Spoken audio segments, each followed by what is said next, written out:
culinary delights. It's almost Valentine's Day. Can you believe it? This year is going by so quickly.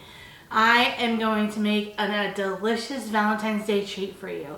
For all you people that have a significant other, or are single and thriving, or single and are looking, this treat can benefit all of you. So stay tuned. Today we're going to make a creme brulee with a Blackberry Coulis. Sounds fancy, sounds difficult, but I promise you it is definitely not, and it is delicious. So stay tuned and I'll show you what we're gonna do. Alright, so first we're going to do our Blackberry Coulis. First things first, I have my pot, and you're gonna want to get your pot warm. Once it's warm, you're gonna get 8 ounces of blackberries. Just gonna put those in my pot. 2 tablespoons of orange juice, and this is just freshly squeezed from an orange. So put that in there. And then I have the zest of half an orange. Now when you're zesting your orange and you're getting your orange juice, make sure you zest the orange first and then cut it to get your orange juice, because it'll make it much easier. So here, just put my zest in there. And then last but not least, I have 1/3 of a cup of sugar. This is just white granulated sugar. Sprinkle that in. So I'm just going to stir this mixture up. You want to get the sugar all over those berries, and you're just going to cook it until like the berries blister and break open and pop open. And I'm just going to let that simmer for a few minutes. Okay, so I have this still cooking. This is just going to cook for 12 to 15 minutes. You want those blackberries to completely break down. So the mixture kind of thickens. I'm going to let it go for, like I said, 12 to 15 minutes. Keep making sure that you stir it through the whole process. Alright, so it's been about 13 minutes. Our mixture is almost done. It's thickened quite a bit. What I'm doing with my spoon is I kind of got like a flat bottom spoon, and I'm just kind of crushing those berries in here to kind of get any of the big pieces out as I'm stirring. So now that is done, I'm just going to get a bowl, and I have a strainer, and I'm just going to strain this mixture through the strainer. If you don't mind the chunks and the seeds, then you don't have to do this part. You can keep it that way, but I like it a little bit smoother, so I'm gonna stick it through my strainer. Okay, so to get it through the strainer, since it's so thick, you're just gonna have to move it around a little bit. Alright, so we are good. So we have our all the seeds and everything that we don't want. You can, like I said, if you like that and you're totally cool with that, then keep this. You could put a little dollop on top of your creme brulee if you want, or you could use this and put this on the bottom of your creme brulee if you like the seeds. But if you don't, you're going to have just a bowl that looks like this with just the smooth part of that coulis. I'm going to set both of these aside, and I'm going to let them cool. We're going to use this on the bottom of our creme brulees. The next step you're going to do is you're going to get your oven preheating. I have my oven set to 325. After you get your oven preheating, you're going to get a pot and turn it on to low heat. In your pot, you're going to add 2 cups of heavy cream. You can also use half and half if that's all you've got. Next, you're going to get a vanilla bean, and I have this is what the vanilla bean looks like if you've never seen one. And I just got a knife and kind of split it down the middle. Inside the vanilla bean is a bunch of good seeds that's going to give you the vanilla flavoring. So just stick that vanilla bean into your heavy cream. And then lastly, you have a 1/4 teaspoon of salt. Alright, so now that I have it in here, I'm going to stir all of those things together, and we're just trying to warm up our milk until it's just heated, until it's warm. We don't want to boil it or anything like that. So just watch it, stir it, get that salt dissolve. You'll start to see, as you're stirring it, you'll start to see little black things coming into the heavy cream. That's just the seeds for the vanilla, so don't worry about that. Now, if you don't have a vanilla bean, you could do vanilla extract, but I would not add that until it's completely warm. Now that it's mixed and the salt is incorporated, I'm just going to let that sit. Once you start seeing little tiny bubbles coming up on your milk, you know it's done. Do not let the milk boil. You can also test it with your finger if you're brave enough. You want it to just be warm. Don't leave it on your hot pad or on your stove, because if you do, it will continue to heat up. So just remove it from the heat source. Alright, so I just put my finger in it so I can feel the temperature. It's hot, so I'm going to remove it from our heat source.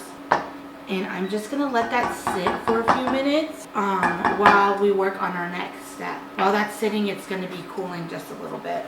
This is the last part of it, and then we're going to combine the milk and this egg mixture. So the first thing you're going to do is, I have 5 egg yolks, just the yolks, not the whites. So you're going to want to separate the egg yolks from the whites, and I'm going to put that in my bowl. Alright, and then I have a 1/2 cup of sugar that I'm going to put into that. Alright, so now you're just going to use a whisk and whisk it all up so it's all creamy and light colored. Now, if you, like I said before, if you are using vanilla extract or vanilla paste, this is where you would add your vanilla in. If you use the vanilla bean like I did, then you would just remove your vanilla bean from your milk mixture. While I'm letting my milk cool, I'm going to give it 5 minutes. And I'll have our egg mixture sitting on the side too as well. But I'm going to get my 4 ramekins. I have 4-ounce ramekins, and that's what we're going to be able to make with the mixture that we made. And then I'm going to stick them in the freezer, so that they can set. Because when we put our mixture from our creme brulee, we don't want it to mix with the coulis. We want the coulis to be nice and thick on the bottom. So do about 1 spoonful or 2 spoonfuls if you have enough per ramekin. Right? And then once you have it at the bottom of your ramekin, just kind of spread it around. Don't get it on the sides or anything, but just spread it around the bottom. Doing this is just going to make sure that you have a little bit of Blackberry Coulis per bite. Just for kicks and giggles, I put some of the seed mixture in 2 of them, and then just the regular coulis and these other 2, just so we can try it and see how it goes. So I'm going to stick these in the freezer for while I'm mixing my other part of the mixture, and then we'll bring them out and put it all together. This is the last part, and this is the part that makes people not want to make creme brulee because they think it's going to be too difficult. But I promise you, it's not that bad. One problem that a lot of people have is that their milk is way too hot when you put it into the egg mixture. What we're trying to do is we're trying to temper the eggs.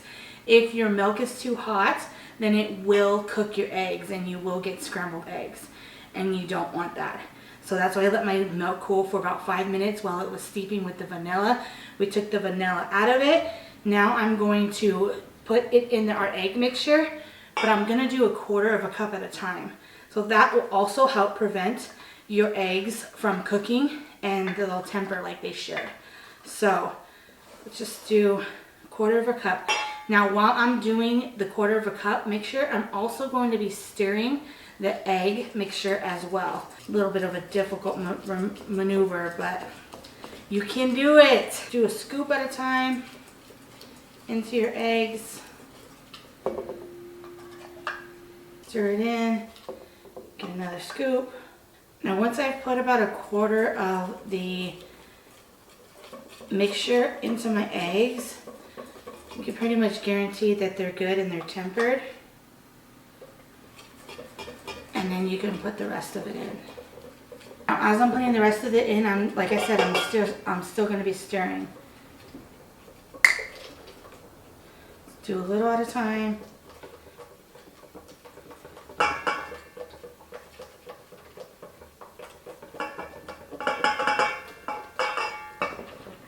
Alright, that's it. We are good. So it's all good and stirred. I'm going to get my strainer and put it through the strainer, and then we will get our ramekins out and put it within the ramekins. So I got my mixture, I got my strainer. I'm just going to stick it over another bowl, and I'm going to stick my mixture through the strainer. It's all couch mistakes too. If you did cook your eggs just a little bit, they will come out in your strainer. And so it'll be a good way to judge if you did it right. There we go, we're good. So we have our ramekins out of the freezer. We have our mixture ready to go. I'm going to pour our mixture in our 4 ramekins in equal amounts. So I just you can kind of tell there's a line in the ramekin. And I just fill it up to that line. All right guys, so I have my creme brulees in their ramekins. I have a glass baking dish, and I have filled it with super hot water, boiling water, even if you've got it or you've got time to make it. And I'm just going to stick each ramekin into our very hot water. There we go. I'm gonna actually even put a little bit more water in this, just so the water level goes up just a little bit. And then I'm going to stick them in the oven, and I'm going to bake them for 30 to 40 minutes. I will show you what they look like when they're done. Usually it's around 35 minutes actually, but I do like to check it at the 30-minute mark just to make sure. So I'm going to add a little bit more water and stick these in the oven now. So those are in the oven. I'm just going to let them bake. You can just chill for a little while and wait, let them do their thing in the oven, and I'll come back to it in a little bit.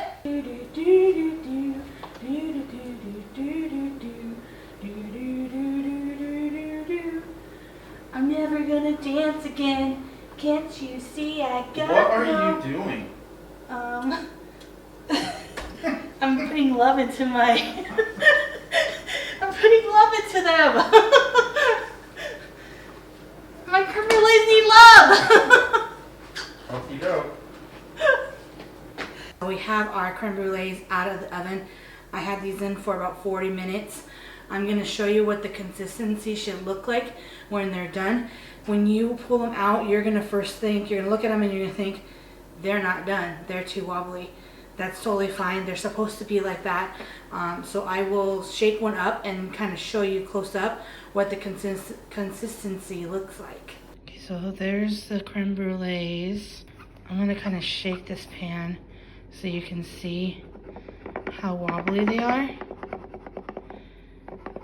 They're super wobbly, but they're set in the middle. They're not liquid. All right, so I'm gonna use my hot mitt. I'm gonna take each of these ramekins, set it on the counter, and let it cool on the counter for a little while. Then I'm gonna put them in the fridge.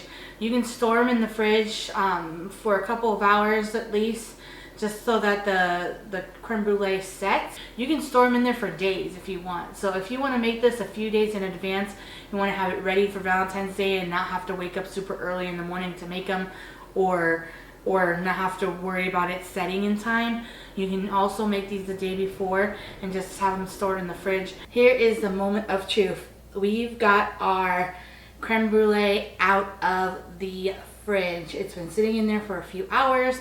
Should be ready to go. I'm going to show you our last step, and then we're going to try it out. So we are going to get about a teaspoon of granulated sugar. Just got it straight out of my bowl, and I'm just going to dump it on the creme brulee. Now I'm just going to kind of wiggle it around just so you get a good layer over the top of your creme brulee. Okay. If you have a little extra, that's totally cool. That's fine. Alright, so here we go. Now with torching it, you're just gonna You don't want it super close to the creme brulee because you don't want to burn the sugar. You just want it nice and toasty brown. Kind of churn it a little bit to get all the pieces. All right, that is perfect. All right, so this is what it's gonna look like on the top after you brulee that sugar. All right, so the whole point of the creme brulee is when you brulee the sugar, you get a nice like crispy coating on the top. All right, so I'm just going to dig in.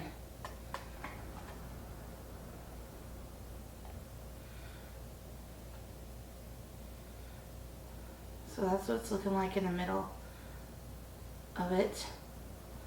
Just give it a taste. That is really, really, really good. I'll get a little piece of the blackberry compote that we had down at the bottom. That is so good. I can't stop eating it. Guys, you have to make this. I promise you, if you make this on your Valentine's Day, you won't be sorry. So good. All right, guys, thanks for joining me on this special Valentine's Day episode of Glisten's Culinary Delights. If you want to learn more about cooking or you want to try any of my other recipes, definitely check out my channel. There's plenty of things on there. If you'd like to get notifications on any future videos, just check that notification bell, or you can also like and subscribe. You can also go over to my Instagram page. I also do weekly reels on my Instagram that you can check out. I'd love to hear any comments that you have. Thank you guys so much for joining me.